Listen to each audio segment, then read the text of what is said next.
여러분, 하나님 말씀에 순종했는데도 고난을 당하거나 심지어 죽음까지 맞이하는 경우를 보면 어떤 생각이 드시나요? 왜 하나님은 순종하는 사람을 보호해주지 않으실까? 이런 질문 한 번쯤 해보셨을 겁니다. 오늘 우리가 살펴볼 이야기가 바로 그것입니다.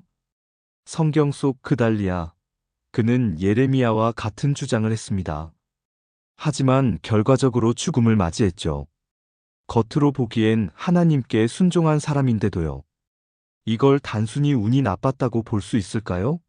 사실 여기에 시대적 배경과 깊은 의미가 숨어 있습니다. 우리가 쉽게 간과하는 이 부분, 정확히 짚고 넘어가야 합니다. 그렇다면 하나님 말씀을 따랐음에도 이런 일이 벌어진 이유는 무엇일까요?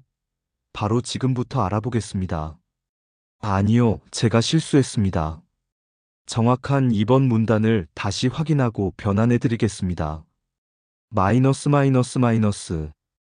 이스라엘이 나라를 잃었어도 남아있는 사람들은 하나님의 보호 아래 있었던 것이나 다름없었습니다. 그런데 이때 이스마엘이 그달리아를 죽이면서 반란을 일으키죠. 여기서 중요한 포인트. 이스마엘이 정말 나라를 위해서 반란을 일으킨 걸까요? 문자 그대로만 보면 나라를 위한 충성심이라고 해석할 수도 있어요. 하지만 실상을 보면 이야기가 다릅니다. 이스마엘은 예루살렘이 멸망하자 암몬 왕 바알스에게로 도망쳤어요. 그러다가 다시 돌아와서는 왕족이라는 명분을 내세워 왕위를 차지하려는 속셈을 가지고 있었습니다. 즉, 이 반란은 단순한 애국심의 발로가 아니었어요. 자신의 권력을 쥐기 위해서, 스스로 왕이 되기 위해서 벌인 일이었죠. 그렇다면 이런 이스마엘의 속셈을 알지 못한 사람들은 어떤 선택을 했을까요? 그리고 이 반란은 어떻게 흘러가게 되었을까요? 다음 내용을 함께 살펴봅시다. 그달리아가 죽은 이유. 이거 진짜 흥미로운 이야기입니다. 겉으로 보면 그냥 정치적 암살 같아 보이지만 속을 들여다보면 훨씬 더 복잡한 흐름이 있었어요. 당시 상황을 좀 살펴보면요.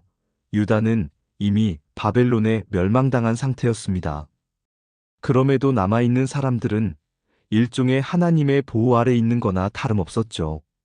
그런데 여기서 문제가 생깁니다. 이스마엘이라는 사람이 등장해서 그달리아를 암살하고 반란을 일으킨 거예요. 이걸 보면 마치 나라를 되찾으려는 정의로운 행동처럼 보일 수도 있습니다. 하지만 속사정을 보면 전혀 달랐어요. 이스마엘은 사실 자기 이익을 위해 움직인 사람이었습니다. 예루살렘이 멸망했을 때 그는 암몬 왕 바알스에게 도망쳤어요. 그리고 나중에 다시 돌아와서 왕족의 명분을 내세우며 사실상 왕위를 노린 거죠. 그러니까 반란이라는 게 단순히 나라를 위한 게 아니라 자신의 권력을 위해 벌인 일이었던 거예요. 그렇다면 만약 이스마엘이 정말 나라를 위해 싸운 거라면 그는 끝까지 남아서 바벨론에 맞서 싸웠어야 했어요. 하지만 그는 그렇게 하지 않았죠. 결국 자신이 한 행동의 결과가 두려워서 도망쳤습니다. 그러니까 이 사건은 정의로운 투쟁이 아니라 철저히 개인의 욕망에서 비롯된 거였어요. 이런 흐름 속에서 그달리아는 결국 희생자가 되었던 겁니다. 그런데 여기서 중요한 질문 하나 던져볼게요. 과연 그달리아는 꼭 죽었어야만 했을까요? 자, 이제 정말 중요한 이야기가 나옵니다. 그달리아의 군사 고문이었던 요하난이 있었어요. 이 사람이 뭐라고 했냐면 이스마엘과 그 일당들이 그달리아한테 충성을 맹세한 게 다 거짓이라고 경고했어요. 그런데 문제는 그달리아가 이 말을 받아들이지 않았다는 거예요. 왜 그랬을까요? 그 이유는 아주 간단해요. 그는 타인의 충고보다 본인의 성향과 주관적인 판단을 더 중요하게 여겼기 때문이에요. 물론 자기 주관이 중요할 때가 있어요. 하지만 그게 전부는 아니죠. 때로는 타인의 견해도 주의 깊게 살펴야 해요. 다른 사람의 이야기를 듣지 않고 자기 생각만 고집하면 그 결과가 어떻게 될까요? 결국 중요한 순간에 제대로 된 판단을 못하게 돼요. 그렇다면 누구의 의견을 따라야 할까요? 이게 딜레마예요. 요하난이 그달리아한테 얼마나 깊이 있는 얘기를 했는지는 몰라요. 하지만 본문의 흐름을 보면 그달리아가 이걸 크게 신경 쓰지 않은 것 같아요. 즉, 쉽게 간과했던 거죠. 이런 태도는 어디서 나올까요? 바로 교만함에서 비롯돼요. 그래서 중요한 건 언제 어디서나 겸손함을 잃지 않는 거예요. 자기 분야에서 자신감이 넘치더라도, 지위가 높아지더라도 마음 한편에선 늘 조심해야 해요. 우리가 흔히 말하는 교만이 꼭 다른 사람을 깔보는 것만 뜻하는 게 아니에요. 내가 가진 신념과 가치관에 너무 집착해서 다른 의견을 받아들이지 못하는 것도 일종의 교만이에요. 만약 그달리아가 요하난의 경고를 좀 더 깊이 새겼다면 어땠을까요? 아마 결과는 달라졌을지도 몰라요. 그러니까 우리가 살아가면서 가장 어려운 시험은 뭔지 아세요? 내가 오랫동안 믿어왔던 신념과 가치관을 넘어서 더 높은 진리를 받아들이는 거예요.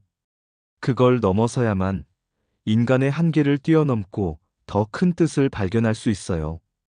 이제 여기서 가장 중요한 질문이 남아요.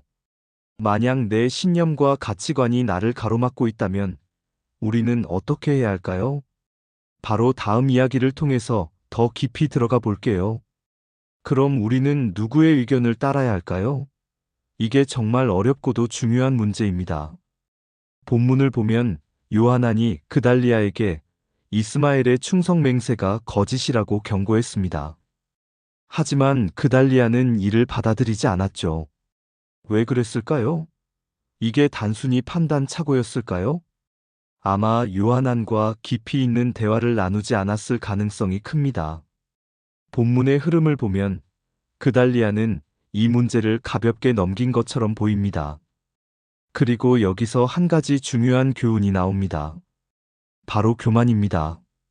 교만이라고 하면 흔히 거만한 태도를 떠올리지만 사실 교만은 훨씬 더 미묘한 형태로 나타납니다. 특히 자신이 확신하는 가치관이 있을 때 다른 의견을 무시하는 것. 그달리아도 자신의 신념이 너무 강해서 요하난의 경고를 심각하게 받아들이지 않은 것일지도 모릅니다. 그렇다면 우리는 어떻게 해야 이런 교만을 피하고 하나님의 뜻을 온전히 따라갈 수 있을까요? 이 부분이 정말 핵심입니다. 지금부터 깊이 살펴보겠습니다. 사람이 어떤 분야에서 경험이 많거나 높은 위치에 있을 때 교만해지기 쉽습니다. 여기서 중요한 포인트는 교만이 꼭 남을 무시하는 태도로만 나타나는 게 아니라는 거예요. 그달리아를 보면 누군가에게 무례하거나 오만한 태도를 보인 건 아닙니다. 하지만 자신의 신념과 가치관을 너무 확고하게 믿었기 때문에 다른 의견을 쉽게 무시했던 거죠. 예를 들면 이런 거예요. 어떤 사람이 자기만의 방식으로 일을 처리하는데 주변에서 이 방법보다 더 좋은 방법이 있다고 조언을 해줘요. 그런데도 난 내가 맞아라고 고집하면 결국 더 나은 선택지를 놓쳐버리는 거죠. 그달리아도 비슷했습니다. 그는 요하난의 의견을 무시했고 결국 그 판단이 그의 생명을 위협하는 결과를 가져왔어요. 자, 그렇다면 여기서 질문 하나. 우리가 살아가면서 정말 중요한 선택을 해야 할 때 어떻게 하면 교만을 피하고 올바른 결정을 내릴 수 있을까요? 이 문제에 대한 해답 궁금하시죠? 다음 이야기를 기대해 주세요.